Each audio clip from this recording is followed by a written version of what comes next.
Tripura election 2023 की campaign लापद अखोई मफम असिदा त्रिपुरा की अदुगुनबा अगरतला टाउन इराक लापतना लेबा बांग्लादेश का इंडिया का ताइनाबा बॉर्डर असिदा बीजेपी मणिपुर की अखोई टीम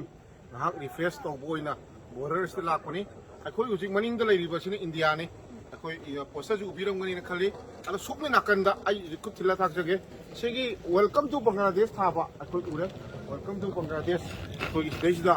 आई तुंगदो उरिसिदा बांग्लादेश नि होजे आइगी टीम सिदा अखोई की पार्टी की जनरल सेक्रेटरी प्रेमानंद अखोई खुद हाइसे पी प्रेमानंद मैते अदो अखोई की सीनियर तामो देबेन पार्टी की जनरल सेक्रेटरी स्टेट की सेक्रेटरी अखोई की के विक्रम अखोई मरी सी मफम मसीदगी अखोई मीटिंग निपान कैमरा मीटिंग अखोई सी सरदा अगलोइना छिरी एनबीएन की अखोई पोता मतुमिना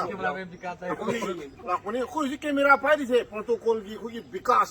एडीसी मेंबर नि इलेक्टेड नि अदो अखोई न थक्सरिबा सासे अखोई काय खुनदरियो भारत की बॉर्डर गा इबा सीमा गा इबा बीएसएफ ने खोद लानबिरकपुनी अखोई बीएसएफ की जवान सिबुसु काय खुनबा अखोई नुंगाइबा थगत फोंदोकसरी नुंगाइ मफम मसीद लाकन अखोई इंडिया का बांग्लादेश का ताइना बॉर्डर असिदा अखोई इलेक्शन कैंपेन लागासु हाक कोइथोकपा मादिगी लमतु खंगबा ओइना लाकपो ले बहुत धन्यवाद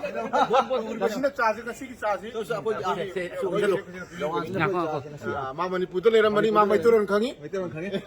नमस्ते कुरुमजरी मणिपुरी खरा खरा खंगे okay actually Saturday Sunday parade होता है बाकी दिन में नहीं होता है।